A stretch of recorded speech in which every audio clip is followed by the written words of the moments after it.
Hello दोस्तों। कहानी कही अनकही में आपका स्वागत है। एक दिन दफ्तर से घर आते हुए पुरानी गर्लफ्रेंड से भेंट हो गई और जो बीवी से मिलने की जल्दी थी वह ज़रा सी लेट हो गई। जाते ही बीवी ने आंखें दिखाई, आदतानुसार हम पर चिल्लाई, तुम क्या समझते हो मुझे नहीं है किसी बात का इल्म? ज़रूर देख रहे होगे तुम सेक्रेटरी के साथ कोई फिल्म। मैंने कहा, अरे पगली, घर आते ही ऐसे झिड़कियां मत दिया कर, कभी तो छोड़ दे, मुझ बेचारे पर इस तरह शक मत किया कर। पत्नी फिर तेज होकर बोली, मुझे बेवकूफ़ बना रहे हो? 6 बजे दफ्तर बंद होता है और तुम 10 बजे आ रहे हो। मैंने कहा, अब छोड़ यह धुन, मेरी बात ज़रा ध्यान से सुन। एक आदमी का 1,000 का नोट खो गया था और वह उसे ढूंढने की जिद पर अड़ा था। पत्नी बोली, तो तुम उसकी मदद कर रहे थे?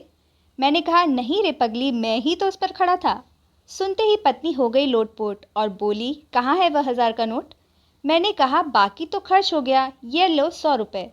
वह बोली, क्या सब खा गए? बाकी के 900 कहाँ गए? मैंने कहा, असल में जब उस नोट के ऊपर मैं खड़ा था तो एक लड़की की निगाह में उसी वक्त मेरा पैर पड़ा था। कहीं वह कुछ बक न दे, इसलिए वह लड़की मनानी पड़ी। उसे उसी के पसंद के पिक्चर हॉल में फिल्म दिखानी पड़ी। फिर उसे एक बढ़िया से रेस्टोरेंट में खाना खिलाना पड़ा और फिर उसे अपनी बाइक से घर भी छोड़कर आना पड़ा। तब कहीं जाकर तुम्हारे लिए 100 रुपये बचा पाया हूँ। यूँ समझो जानू, तुम्हारे लिए पानी पूरी का इंतज़ाम कर लाया हूँ। अब तो बीवी रजामंद थी क्योंकि पानी पूरी उसे बेहद पसंद थी।